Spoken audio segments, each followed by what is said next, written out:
Looks like the national grooming gang inquiry that we've waited decades for is going splendidly. First of all, apparently nobody wants to chair the inquiry, with 2 contenders pulling out this week alone and several survivors stepping down from the inquiry's liaison panel.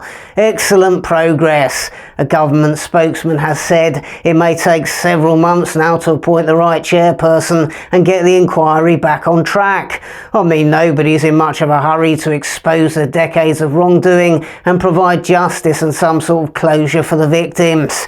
Not only have they not managed to put an inquiry together, this fantastic Labour government haven't even managed to agree on a definition of what they think grooming is. Nice to see they're not rushing the process. I mean, there's no hurry, is there? Safeguarding Minister Jess Phillips, who's been trusted to handle this inquiry, is clearly doing a wonderful job. Survivors delivered a letter to Home Secretary Shabana Mahmood a few days ago, stating that Phillips' conduct over the past week has shown she's unfit to oversee a process that requires survivors to trust the government, and that her departure would signal that the government is serious about accountability and changing direction.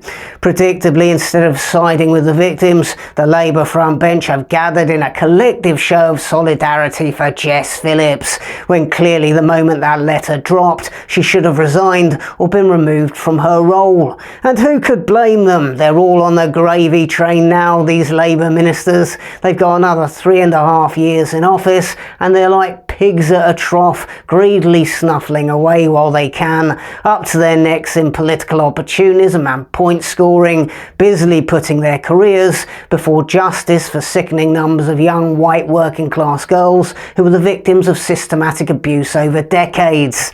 Jess Phillips, yet another unsackable left-wing white woman, even tried to appoint a former police officer as chairman of the inquiry, when everybody knows the huge extent to which police forces around the country either turned a blind eye to or in fact disgracefully colluded with grooming gangs. It's almost as if Jess is trying to deliberately sabotage the process because she knows it's going to uncover hideous amounts of dirt on her and her Labour mates, police forces and councils across the country, and the political establishment in general.